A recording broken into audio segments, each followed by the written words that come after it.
우리 좌우에 있는 분들에게 이렇게 인사하겠습니다. 사랑하고 축복합니다. 네, 우리 앞 뒤에 있는 분들에게도 똑같이 인사하겠습니다. 사랑하고 축복합니다. 네, 감사합니다. 네, 먼저 감사의 말씀을 드립니다. 우리 교육부서 수련회가 이제 중고등부 수련회를 마지막으로 이제 끝이 났습니다. 많은 성도님들의 기도와 후원 덕분에 은혜 가운데 잘 준비되고 진행되고 마칠 수 있었습니다. 기도와 관심에 감사드리고 또 우리 여름뿐만 아니라 우리 교육부서들이 교육부서에게 봄, 여름, 가을, 겨울 전부 사계절 모두 다 관심과 격려와 기도를 부탁드리겠습니다. 할렐루야! 네, 여름뿐만 아니라 네, 우리 1년 내내 우리 교육부서 다음 세대를 위해 계속 기도해 주시고 또 학생들을 기도로 또 덮어주시고 또 영적으로 교회가 아이들을 또 보호하는 역할을 함께 해주셨으면 좋겠습니다. 대관령 양떼 목장에 가면 넓은 하늘과 푸른 초원과 쉴만한 물가가 펼쳐져 있습니다. 몇 년 전 양떼 목장에 방문했던 적이 있는데 지금 돌아보면 이곳이야말로 오늘 읽은 이 시편 23편 말씀을 묵상하기 안성맞춤인 곳이 아닐까 하는 생각이 들기도 합니다. 그런데 멀리서 본 양떼들과 또 가까이서 본 양떼들은 큰 차이가 있었습니다. 멀리서 볼 때는 정말 푸른 배경과 이 양들이 어우러져서 아름다워 보였지만 가까이 가서 보니까 풀밭은 양들의 배설물 때문에 냄새가 많이 났고 또 양들은 흰색 털이 아니라 거의 밀대걸레 색상과 비슷한 색깔의 양들이 많았습니다. 사진 한번 띄워주시겠습니까? 네, 이런 양들, 네, 그 다음 사진, 네, 이런 양들이 많았던 것 같습니다. 물론 모든 양이 다 그렇다는 건 아닙니다. 제가 갔을 때 이제 목자의 관리가 절실히 필요해 보이는 이런 양들이 많았던 것 같습니다. 양과 목자, 이 양과 목자는 우리에게 익숙합니다. 성경의 비유에 자주 등장하기 때문입니다. 하지만 익숙함이 꼭 좋은 것 같지는 않습니다. 허승환 작가의 익숙함에 속아 소중한 것을 몰랐다라는 책이 있습니다. 이 책에는 자신에게 남아 소중함을 안겨주고 있는 이들에게 감사한 마음과 그리고 익숙함에 안일하게 대했던 것에 대한 그런 고찰이 담겨 있습니다. 그래서 누군가는 이 책을 읽고 익숙해졌던 것들에 대해서 다시 감사하는 마음을 가져야겠다라고 결심하기도 하겠죠. 이처럼 세상 사람들도 소중한 것을 다시 돌아보고자 하는 마음이 있습니다. 마찬가지로 시편 23편의 경우 우리는 거의 다 암송을 하고 있을 정도로 익숙한 말씀일 것입니다. 그렇지만 이 말씀은 이 세상을 만드신 하나님의 감동하심으로 기록된 말씀이기도 하죠. 하나님 말씀은 1.1획도 땅에 떨어지지 않고 무오하고 완전한 말씀입니다. 이 말씀은 우리의 영혼을 새롭게 합니다. 우둔한 자를 지혜롭게 합니다. 우리를 거룩하게 변화시킵니다. 그래서 우리는 하나님의 말씀을 익숙함으로 대하거나 가볍게 대하거나 무심코 대하는 일을 피해야 합니다. 말씀을 그렇게 대하는 일은 그 말씀을 주신 하나님을 무시하는 일이 될 수 있기 때문입니다.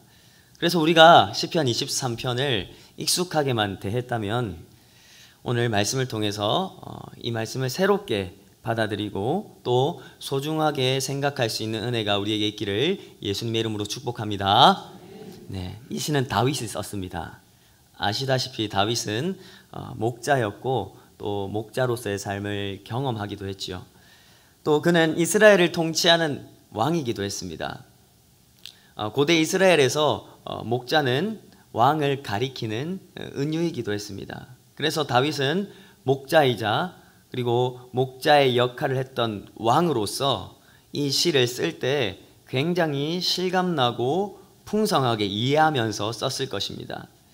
다윗이 이 시편을 언제 썼는지 정확히 알 수 없지만 아마도 이 시편 내용에서 그가 삶을 회고하는 것을 볼 때 다윗이 말년에 자신의 삶을 돌보신 하나님을 생각하면서 기록했던 것 같습니다. 자신의 인생길 가운데 사망의 음침한 골짜기 같은 상황이 있었지만 하나님께서 자신을 푸른 풀밭과 쉴만한 물가로 인도하셨음을, 그리고 돌보셨음을 고백하고 있습니다. 1절 말씀 같이 한번 읽겠습니다. 여호와는 나의 목자시니 내게 부족함이 없으리로다. 아멘. 다윗은 여호와를 나의 목자라고 부릅니다. 그런데 사실 구약 성경에서 여호와라는 말을 이렇게 개인적인 의미, 나의 목자라고 부르는 것은 매우 찾기 힘든 특별한 경우입니다. 이 고백은 다윗 자신이 이스라엘의 목자 역할을 하는 왕이지만 사실은 진정한 왕은, 진정한 목자는 하늘의 왕이신 여호와이심을 인정하는 고백이기도 합니다. 그렇게 그는 여호와를 나의 목자라고 부르면서 자신을 양으로 여깁니다. 그리고 내게 부족함이 없습니다 라고 말합니다. 여기서 부족하다는 말은 히브리어로 하세르인데 이 말은 모자라다, 핍절하다, 충분하지 않다라는 의미를 가지고 있습니다. 예컨대 양들의 입장에서 아무리 먹을 것이 많아도, 아무리 푸른 초장과 쉴만한 물가가 그들 가운데 펼쳐져 있어도 그들을 인도할 목자가 없다면 어떻게 될까요? 양들은 지저분해질 것이고요, 냄새가 날 것이고요, 질병에 걸릴 위험도 크고 수많은 위험에 노출될 것입니다. 환경이 아무리 좋아도 오히려 더 피폐해지고 고통스러울 것입니다. 목자가 없으면 부족함이 생긴다는 겁니다. 하지만 생각해 보십시오. 양들 입장에서 당장 자신들이 먹고 쉴 푸른 풀밭과 물가가 없다 하더라도 자신을 위해서 새로운 풀밭과 새로운 물가로 인도해 줄, 그래서 자신을 쉬게 해줄 목자가 있다면 부족함이 없게 되는 것입니다. 그래서 2절에는 이렇게 고백하고 있습니다. 같이 읽겠습니다. 그가 나를 푸른 풀밭에 누이시며 쉴만한 물가로 인도하시는도다. 아멘. 다윗은 이렇게 고백하는 겁니다. 하나님께서 반드시 풀밭을 찾아내서 나를 먹이시고 나를 누이시고 반드시 쉴만한 물가를 찾아내서 나를 인도해 주실 것입니다. 그렇기 때문에 나는 부족함이 없습니다 라고 고백하고 있는 겁니다. 그렇다면 양들이 신뢰해야 하는 대상은 무엇이겠습니까? 풀밭이겠습니까? 물가이겠습니까? 양들이 신뢰해야 할 대상은 그 모든 것들을 다 제공해주는 목자여야 합니다. 마찬가지로 우리의 신뢰의 대상도 단지 먹고 마실 것들이 아닙니다. 좋은 환경이 아닙니다. 내가 모아놓은 돈도 아니고 내가 가진 집도 아닙니다. 내가 믿고 의지하는 사람도 아닙니다. 우리가 가진 모든 것들은 언제든 한 번에 사라질 수 있는 것들입니다. 안개와 같습니다. 허망한 것들입니다. 아무리 가지고 또 가져도 만족할 수 없는 것들입니다. 그러나 사랑하는 성도 여러분, 우리를 채울 수 있는 유일한 분이 계십니다.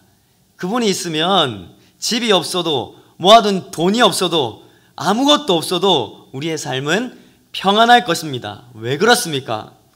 우리 주님께서 우리의 목자가 되어주셔서 우리의 필요를 친히 공급해 주실 것이기 때문입니다.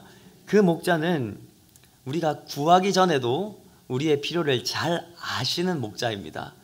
그리고 우리의 필요를 인색함으로 채워주신 분이 아니라 채워주고 싶어 하시는 분이 바로 우리의 목자이십니다.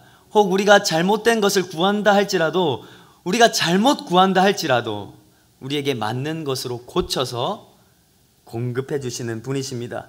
그런 분이 우리의 목자일 때 우리에게는 부족함이 없게 되는 겁니다.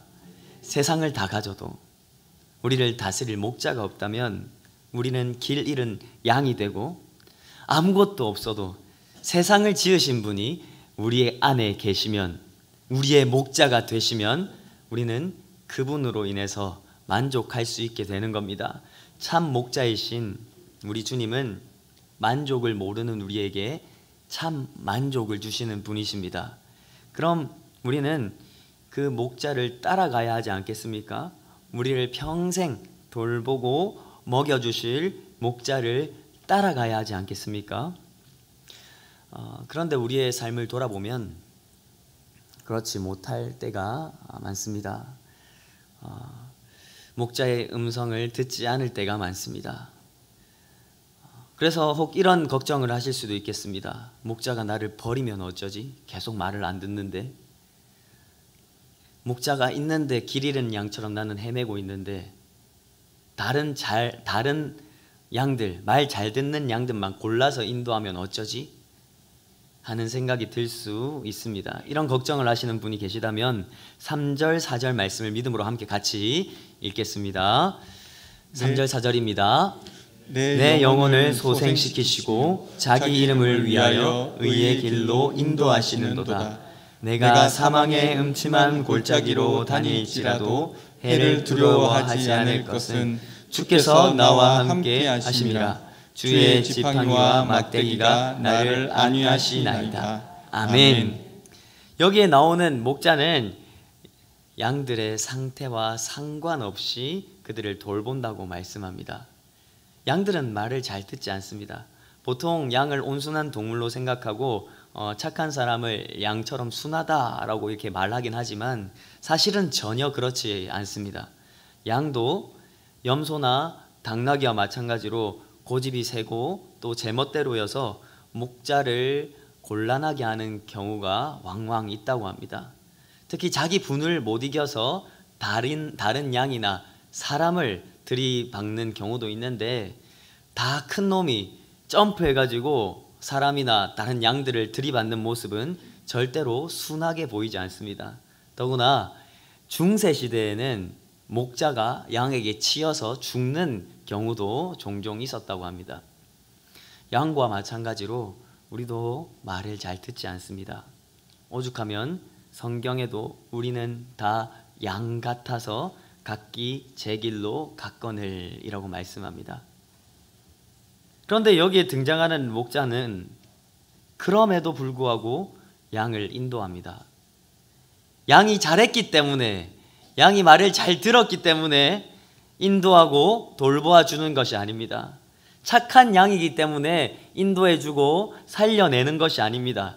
말을 잘 듣기 때문에 사망의 음침한 골짜기에서 건져주는 것이 아닙니다. 무엇 때문에 양들을 보호합니까? 3절에 보시면 자기 이름을 위하여 보호하시고 라고 말씀합니다. 의의 길로 인도하신다고 말씀합니다. 목자가 자기 이름을 위한다는 것은 자신의 명예를 걸고 양떼를 안전하고 바른 길로 인도하는 것입니다. 그렇게 자신의 명예를 걸고 양떼를 안전하고 바른 길로 인도하듯이 왕이신 여호와께서 자기 백성을 당신의 이름에 걸맞게 의로운 길로 인도하신다는 겁니다. 여기에 우리의 소망이 있는 겁니다. 우리가 행한 대로 갚지 않으시고 자신의 이름을 위하여 우리의 생명을 돌보아 주시는 분, 그분이 내 삶을 돌보시고 그분이 지팡이와 막대기로 위협을 막아주시고 우리에게 옳은 방향을 제시해 주시고 인도하시고 궁극적으로 승리를 주실 것이기 때문에 우리는 해를 두려워하지 않아도 되는 것입니다. 사랑하는 성도 여러분, 우리는 평안한 삶을 원합니다. 그것은 사실 세상 사람들이 똑같이 원하는 것이기도 하고 또 구하는 것이기도 합니다. 우리 자녀 잘 되게 해주세요. 어려움 없이 잘 지나가게 해주세요. 우리 사업 잘 되게 해주세요. 번창하게 해주세요. 그래서 어려움을 만나거나 잘 되지 않으면 실망하거나 절망하거나 두려움에 빠지기도 하죠. 신이 자신을 버렸다고 생각할 겁니다. 하지만 기독교는 다릅니다. 기독교의 신은 평안한 삶만 주지 않습니다. 평안한 삶에만 함께하지 않습니다. 우리 삶이 평안하지 않고 때로 사망의 음침한 골짜기를 지나간다 하여도 그 가운데서도 함께 하시는 신이 바로 우리 여호와 하나님이심을 믿으시기 바랍니다. 우리가 믿는 하나님은 하나님 없는 평안한 곳, 하나님 없는 푸른 풀밭과 실만한 물가로 내던지시는 게 아닙니다. 그분은 고난을 겪게 하시지만 고난 가운데 함께 하시는 분이십니다. 빌립보서 1장 29절 말씀 같이 읽겠습니다. 그리스도를 위하여 너희에게 은혜를 주신 것은 다만 그를 믿을 뿐 아니라 또한 그를 위하여 고난도 받게 하려 하심이라. 아멘. 아멘. 그분은 우리가 잘못했다 하더라도, 고난 가운데 실패했다 하더라도 우리를 절대 버리시지 않습니다. 왜 그렇습니까? 자기의 이름을 위하여 우리를 인도하시기 때문입니다. 그분이 자신의 이름을 위해서 우리를 돌보신다는 것은 우리와 우리의 이름과 하나님의 이름을 하나로 여기시는 것을 의미합니다. 우리를 사랑하셔서 자기의 이름과 우리의 이름을 하나로 묶으신 것을 의미합니다. 이게 무슨 말일까요? 보통 한 사람의 이름은 그 사람의 명예와 연관되어 있습니다. 예컨대 저는 제3영도교회 중고등부를 섬기는 목사입니다. 그렇기에 저는 이 제3영도교회와 불가분의 관계에 있습니다.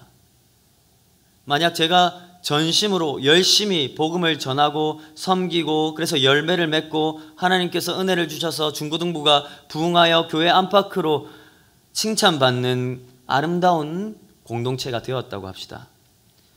그렇다면 저와 우리 중고등부 그리고 교회 이름 모두 높아질 것입니다. 하지만 제가 목회자로서는 도저히 저질러서는 안 되는 그런 끔찍한 일을 저질렀다고 합시다. 그러면 제 이름만 실추되는 게 아니라, 제 명예만 실추되는 게 아니라 어떻습니까? 우리 중고등부와 우리 교회 명예 역시 함께 추락하게 됩니다. 왜 그렇습니까? 제3영도교회 중고등부라는 이름과 제 이름이 하나로 묶여 있기 때문입니다. 이처럼 우리의 목자 예수 그리스도께서는 그분 자신의 명예와 우리의 명예를 하나로 묶으셨습니다. 사실 이것은 예수님 입장에서 본다면 굉장한 손해를 감수하는 일입니다. 왜 그렇습니까?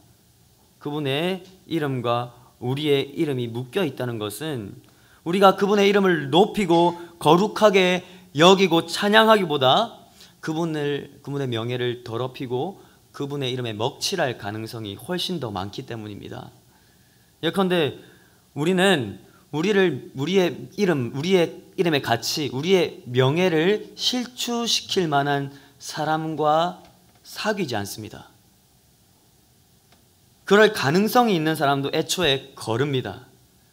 나에게 피해를 주고 내 평판에 손상을 주는 사람을 껴안지 않지요. 그런데 예수님은 어떻게 하셨다고요?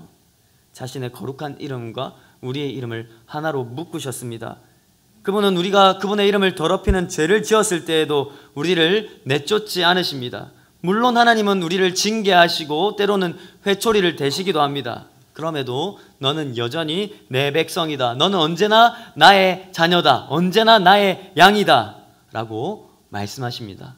왜냐하면 하나님께서는 우리와 언약을 맺으셨고 그 언약 안에서 자기 자신을 우리에게 선물로 주셨기 때문입니다. 다시 말해서 자기의 이름과 우리의 이름을 하나로 묶으셨기 때문입니다.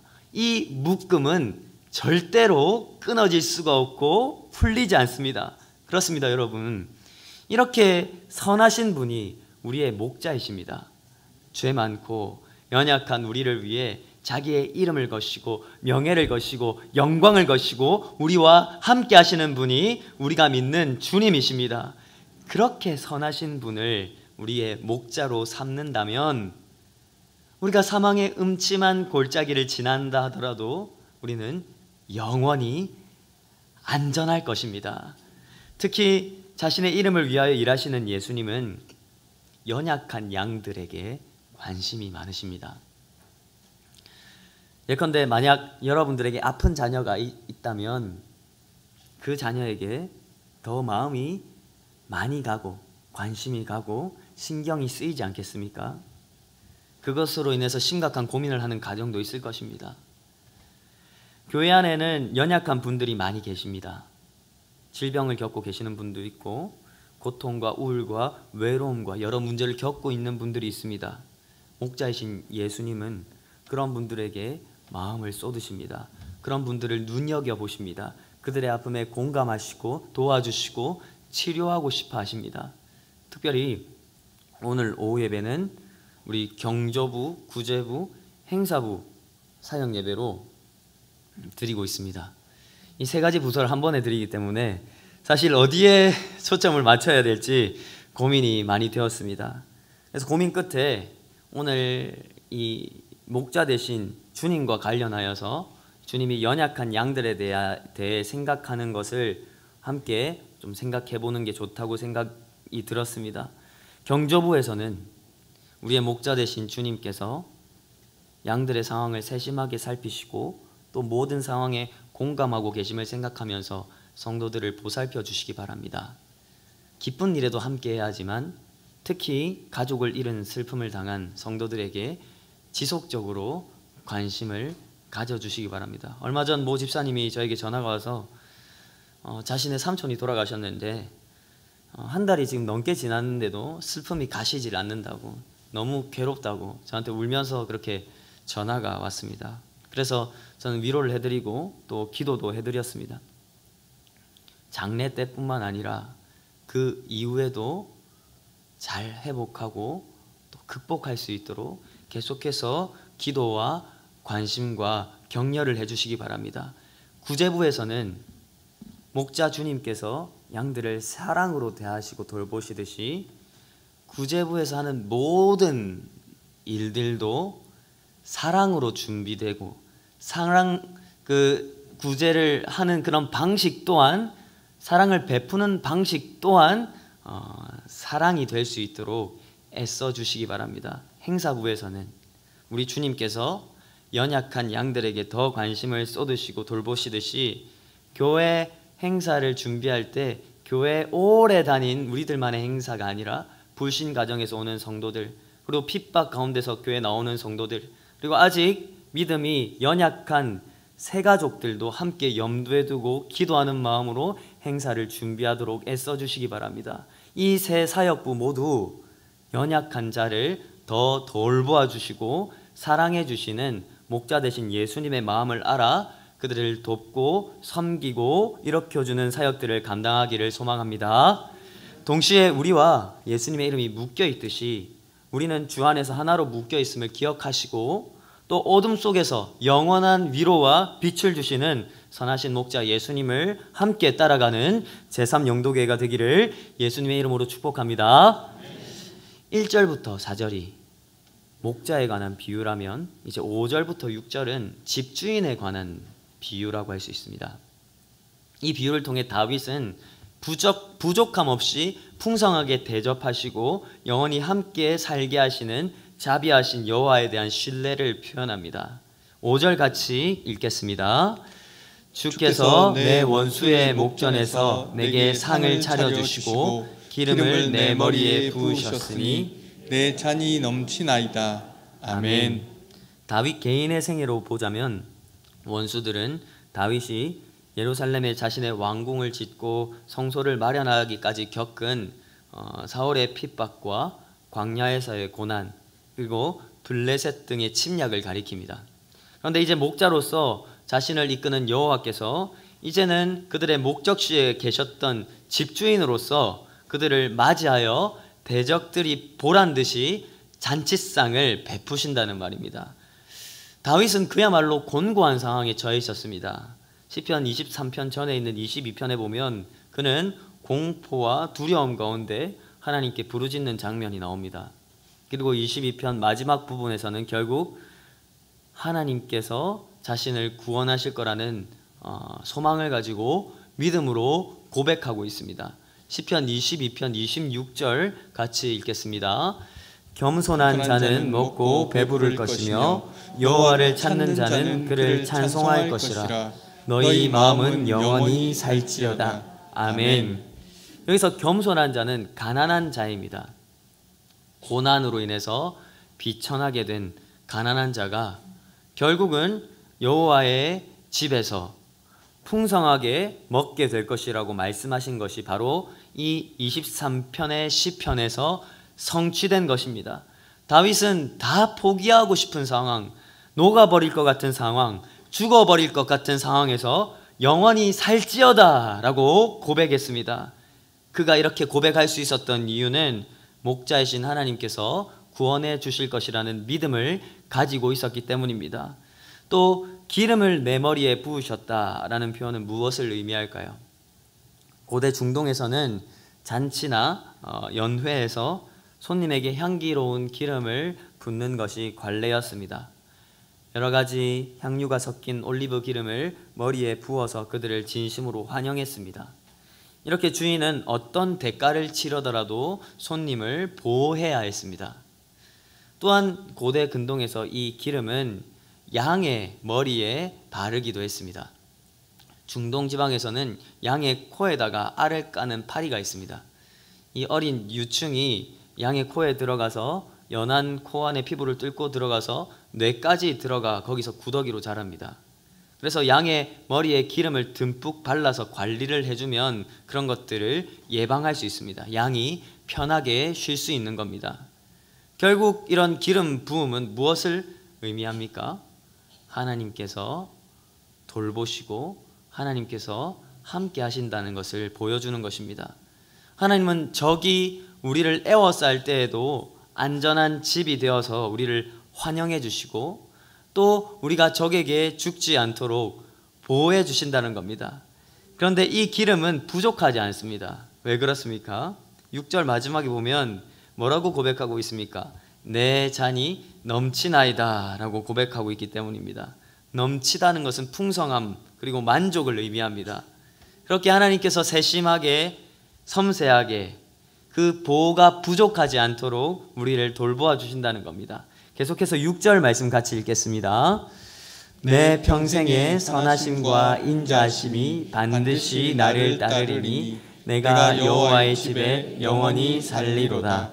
아멘. 선하심과 인자하심은 하나님의 성품입니다. 하나님은 사랑이시지요. 이 하나님의 사랑이 반드시 나를 따른다고 하는 것은 우리가 아무리 하나님의 사랑에서 벗어나려고 발버둥 쳐도 도망가려고 아무리 애써도 그분의 사랑이 끝까지 세상 끝까지 우주 끝까지 우리를 추적한다는 의미입니다. 아무도 하나님의 사랑으로부터 숨을 수가 없습니다.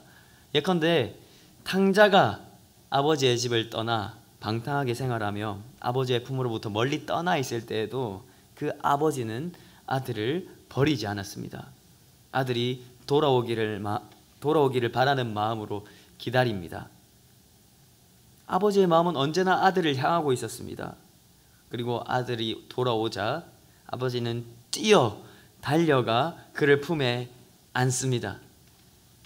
당시 고대 근동에서 한 집안의 가장이 점잖게 걷지 않고 막 이렇게 뛰어가는 것은 자신의 명예를 실추시킬 그런 행동이었습니다.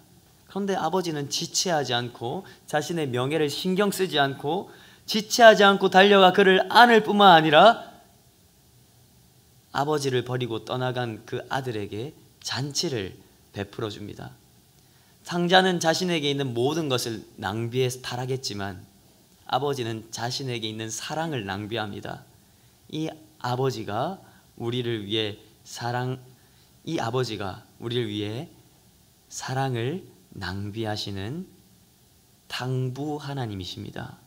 내가 때로는 하나님이 싫어도 하나님이 나를 따라다니시는 겁니다. 오히려 깊은 그분의 사랑이 나로 하여금 여호와의 집을 떠나 사는 것이 아니라 오히려 여호와의 집에 영원히 살고 싶은 마음으로 바꾸어 주신다는 겁니다. 사랑하는 성도 여러분, 완전한 목자요 주인이신 하나님은 우리를 평생 인도하고 보호하며 사랑해 주시고 하나님의 집에서 특별한 손님으로 맞아 주시겠다고 약속하셨습니다. 그리고 우리는 이 약속을 신뢰하기 위해 이 약속을 신뢰함으로 살아가셨던 예수 그리스도를 바라보아야 합니다. 이 시편은 다윗이 불렀을 뿐만 아니라 우리 구주 예수님께서도 부르셨을 것입니다. 다윗은 목자였고 왕이었지만 자신도 하나님을 따라가는 양이라고 고백했습니다. 다윗의 후손으로 오신 주님도 마찬가지였습니다. 그분은 목자이고 왕이셨지만 그분 또한 성부 하나님을 따라가는 어린 양이셨습니다. 요한복음 1장 29절 말씀 같이 읽겠습니다. 이튿날 요한이 예수께서 자기에게 나아오심을 보고 이르되 보라 세상 죄를 지고 가는 하나님의 어린 양이로다. 아멘. 예수님은 왕이시요 목자이시요 성부 하나님을 신뢰하는 양이시기도 했습니다. 하나님이신 분이 하늘 보좌를 버리고 우리를 위해 양으로서의 삶을 살아가셨습니다. 그런데 그분은 우리와 달리 흠없는 양이셨습니다. 우리와 다른 양이셨습니다. 그래서 그분은 이 세상에서 목자이신 하나님의 음성을 사랑하고 그분을 신뢰하고 하루하루 그분의 보호하심 속에서 살아가셨습니다. 예수님은 다윗처럼 자신이 사망의 음침한 골짜기로 다닐지라도 자신의 목자와 함께하고 그분의 지팡이가 야수들의 공격을 막아주고 그분의 막대기가 자신을 의의 길로 인도할 것이기 때문에 해를 두려워할 필요가 없다고 확신하셨습니다. 그런데 그렇게 확신하고 걸어가셨던 분이 이 확신과는 달리 어떻게 되셨습니까? 그분은 사망의 음침한 골짜기에서 성부 하나님으로부터 보호를 받은 게 아니라 버림받으셨습니다. 하나님의 지팡이와 막대기가 그분을 보호해 준 것이 아니었습니다. 오히려 하나님께서는 영원 전부터 지극히 사랑하던 아들을 지팡이와 막대기로 때리시고 징계하셨습니다. 예수님은 하나님을 신뢰하셨지만 원수의 목전에서 상차림을 받지 못하셨습니다. 오히려 그들에게 조롱거리가 되셨습니다. 저주거리가 되셨습니다. 영원 전부터 하나님의 선하심과 인자하심을 누리신 예수님께서 골고다에서는 하나님께 철저히 버림당합니다. 나의 하나님 어찌하여 나를 버리셨나이까? 왜 이런 일을 당하셨습니까? 왜 이런 일을 당하셨습니까? 각기 제 길로 가는 우리를 위해서요. 우리가 원수들이 둘러싸인 곳에서도 우리에게 상을 차려주시기 위해서요. 그리고 사망의 음침한 골짜기라고 해를 두려워하지 않도록 우리와 영원히 함께 하시기 위해서 우리 평생의 선하심과 인자하심이 우리를 계속해서 따르게 하시기 위해서 예수님께서 우리를 위해 일하셨습니다. 우리가 그럴 자격이 있어서요? 아닙니다. 우리는 다 양 같아서 그릇 행하여 각기 제 길로 갔거늘 여호와께서는 우리 모두의 죄악을 그에게 담당시키셨도다.